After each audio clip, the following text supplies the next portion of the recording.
Friends, ఈరోజు topic ఏంటి అంటే మ్యాటర్ అనేది ఒక వస్తువు ద్వారా ఎన్విరాన్మెంట్లో కొంచెం జాగాను తీసుకుంటుంది, ఇంకో కొంచెం బరువుని తీసుకుంటుంది. దాన్ని మ్యాటర్ అంటారు. మ్యాటర్ ఎలా తయారైందంటే ఒక ఆటమ్ అనేది ఒక చిన్నది ఉంటుంది, దాన్ని మైక్రోస్కోప్ వల్లనే చూడొచ్చు. అవి అన్నీ ఒక దగ్గర ఫామ్ అయ్యి ఒకటి మాలిక్యూ అనేది తయారవుతుంది. మాలిక్యూ కూడా అన్నీ ఒకటి ఫామ్ అయ్యి మ్యాటర్ అనేది తయారవుతుంది. మ్యాటర్ 3 టైప్స్ ఉంటుంది. సాలిడ్ ఉంటుంది, లిక్విడ్ ఉంటుంది, గ్యాసెస్ ఉంటుంది. సాలిడ్ అనేది వెయిట్ ఉంటుంది, ఇంకా షేప్ కూడా ఉంటుంది దానికి. ఎగ్జాంపుల్ ఏంటి అంటే ఒక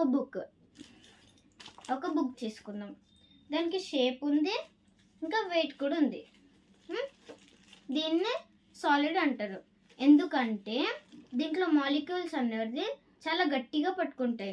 ఇక్కడ చూపించే విధానంగా చాలా గట్టిగా పట్టుకుంటాయి. అందుకే దీనికి షేప్ ఉంటుంది, ఇంకా వెయిట్ కూడా ఉంటుంది.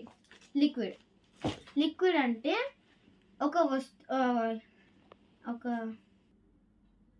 లిక్విడ్కి షేప్ ఉండదు, కానీ వెయిట్ మాత్రం ఉంటుంది. ఎగ్జాంపుల్ ఏంటి అంటే ఇవి వాటర్ ఉంది. వాటర్ బాటిల్లో ఉన్నంత వరకు బాటిల్ షేప్ తీసుకుంది. ఇప్పుడు గ్లాస్లో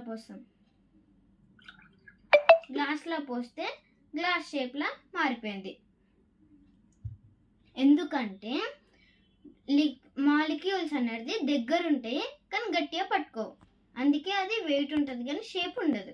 గ్యాస్ ఎలా అంటే ఇలా చూపించే విధానంగా లూజ్ ఉంటాయి, కానీ గట్టిగా పట్టుకోవు.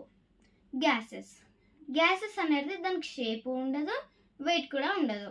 ఎగ్జాంపుల్ ఏంటి అంటే ఇక్కడ చూపించే విధానంగా గ్యాసెస్ అనేది చాలా ఫ్రీగా ఉంటాయి. ఎగ్జాంపుల్ ఏంటి అంటే ఒక రూమ్లో పర్ఫ్యూమ్ కొడతాం. పర్ఫ్యూమ్ అనేది వేరే రూమ్లకి వస్తుంది. ఎలా అంటే ఇప్పుడు ఎందుకంటే మాలిక్యూల్స్ అనేది ఫ్రీగా ఉంటాయి, వేరే రూమ్లకి ఈజీగా స్ప్రెడ్ అయిపోతాయి. ప్లీజ్ మీకు నా ఎక్స్ప్లెనేషన్ నచ్చితే లైక్ చేసి, కామెంట్ చేసి, సబ్స్క్రైబ్ చేయండి. Thank you.